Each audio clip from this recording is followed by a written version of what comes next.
So the Yankees' absurdly large division lead on July 10th has really kind of taken all the drama out of the AL East race, no matter where you look at it. But the Mets now head to Atlanta, injecting all kinds of drama into the NL East. Just a game and a half separating the Mets from the second-place Atlanta Braves. Let's bring in Dan Graca of ESPN New York. I know you are not nervous at all about this upcoming trip to Atlanta. Not coming at the best time, I think, for the Mets, all things considered, right? You see that lead getting a little narrow in that division, but it is July the 10th. Yes. And, you know, all things considered, you take a step back, right, John?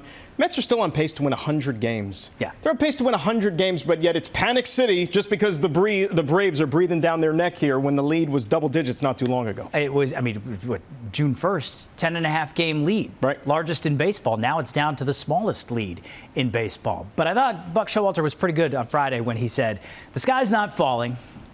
It's just a little bit of mist, and you got to work your way through that, and then the sun might come up. It's mist cloudy. is always an issue. You got to work through the mist, just like you and I do, right? But I think, look, and you mentioned Buck Showalter. That's one of the reasons why I think if you're a Met fan, you have more confidence that it's not going to be a repeat of last year. You like the leadership, the guidance. You feel that there's a steadying hand at the control of this team. Look, they're going to get healthier here. Jacob Degrom will make his third rehab start here pretty soon for Syracuse. You hope to have him back later this month. Now, it's not the best time in the world to be going down to Atlanta when you consider that McNeil's probably not going to be available because his wife is due to give birth. McCann is on the injured list again. It looks like they dodged the bullet with Marte a little bit, but the guys that are in the lineup, they're just not hitting in the right time. I mean, think about it. They got shut out twice this week, John.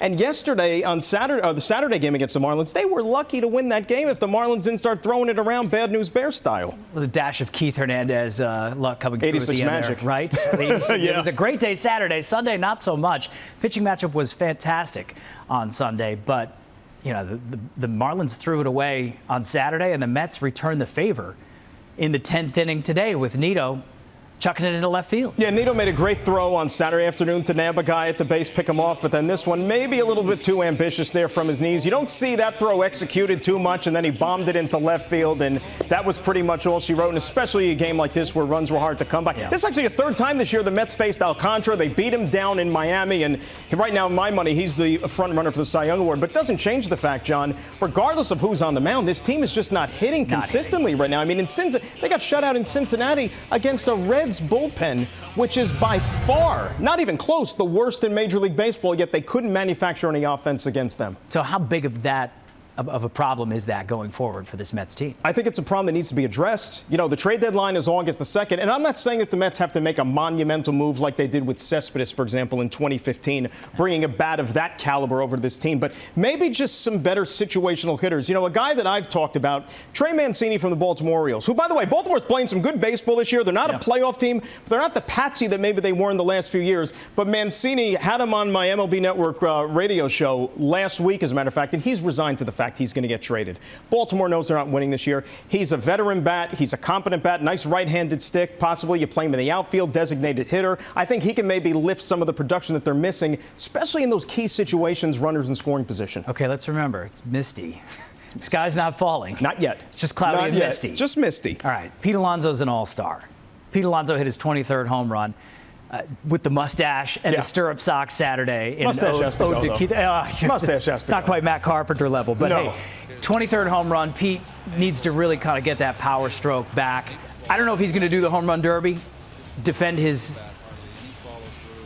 two-year running title. Go for the three-peat. I don't know if you want to see him do the home run derby. Have they trademarked that yet? Three-peat? If he wins it 3 years in a row, how about that? I see. There you go. Well, Pat Riley's got the trademark, I think, on the three-peat, as a matter of fact. But no, 100%. Whether he wants to do it or not, here's the thing, though. You just hope that it's not going to affect him once the games start to count again after the All-Star break. Because the Mets are going to have meaningful games, as we know, when they return from the break. But there is something about L.A., Hollywood, the stars are out. Pete might feel compelled to go out there and maybe give it that extra try in front of all the glitz and glamour there in L.A. and try to see it for a third straight year. I myself would love to see it because he puts on a show. And that's what it's supposed to be. It's a show. It's an exhibition. It's a good time. And look, he's good at it. And I think that he's the type of character that I don't think it'll get in the way of the games that really matter. And that's really all that Met fans care about. Okay, again, it's misty. It's cloudy. The sky is not falling. Jacob Degrom has had two really good rehab starts. You already got Max Scherzer back. things are looking up. Things are looking up for the starting pitching, and you knew that Scherzer wasn't going to be a problem. Once he kicked the oblique thing, he's back on the mound. He's Max Scherzer. He's going to the Hall of Fame for a reason. Degrom, you think about it. Any acquisition that is going to be made in the major leagues before now and August 2nd, I don't know if one player going to another team is going to impact things as much as Jacob Degrom returning for the New York Mets. He's arguably the best pitcher in baseball when healthy. When healthy. When healthy, and that is the key. Do you think he can get through the second half healthy? I mean, John, he's topping 100. John, if he can't, then what are we doing here? Well, I know. Right? I mean, if he can't, then, he's all talking about opting out at the end of the season. The Mets are going to be faced with a big decision then. If he's going to want the earth, the moon, and the stars with a new contract, as he should when he's healthy. But if the guy's not pitching, I mean, the best ability is availability, as they all like to say. We're talking about starting pitching. Taijuan Walker today. Taijuan Walker was a snub for the All-Star team, as far as I'm concerned. No, Buck thinks he should be an alternate. He's pitched as well, if not better, than he did last year when he made the All-Star team. Degrom, Scherzer, Walker, Bassett, very solid. Mets have 4 guys that if you get to October, throwing Carrasco, enough starting pitching depth that when you get to October, you feel good going into a series with those guys. Okay, going to feel like October the next 3 days with the Atlanta Braves, no doubt about that. No doubt. I think the Yankees, obviously safe to say, headed to October. Barring a massive disaster, things are in good shape, nice and tidy in the AL East.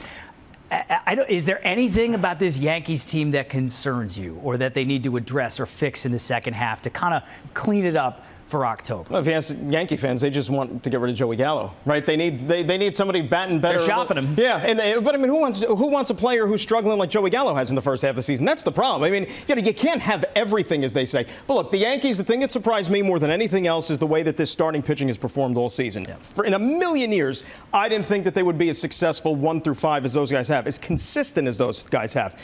But even Nestor Cortez, a guy who made the All-Star team, he's had a Cinderella first half of the season. He's never done this for a full season. Right, I think that bears watching after the All-Star break. A couple of other guys, whether it's Tyone, who's battled injuries much of his career, even Montgomery.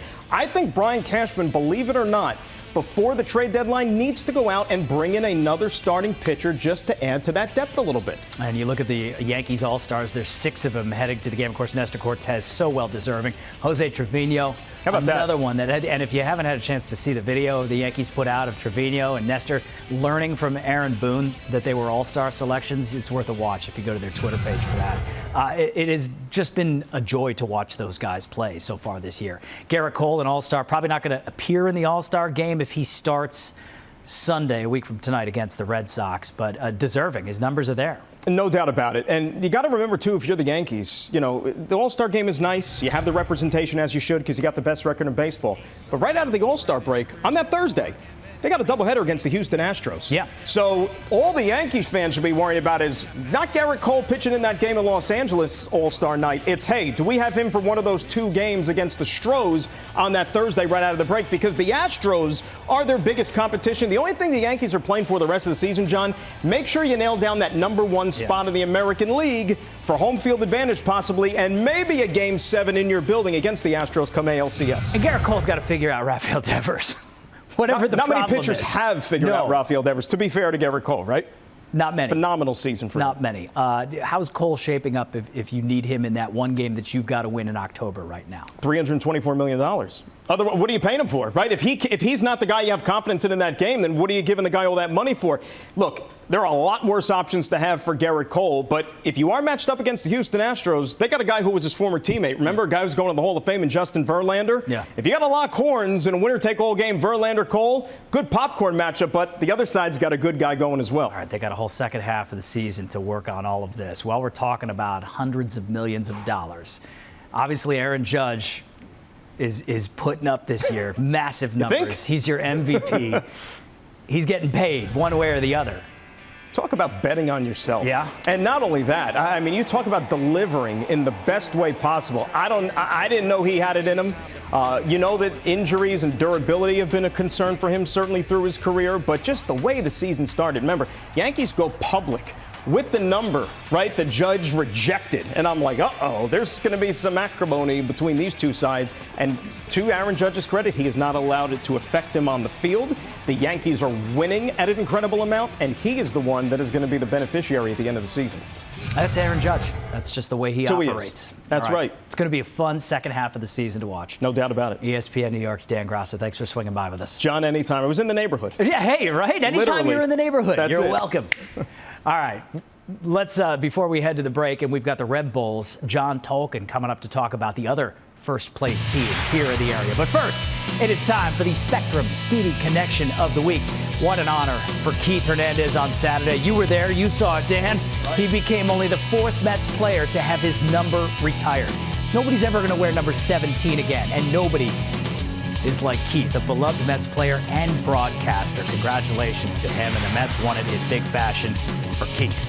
Spectrum Mobile has the best deal in mobile. 2+ lines of unlimited for only $29.99 each.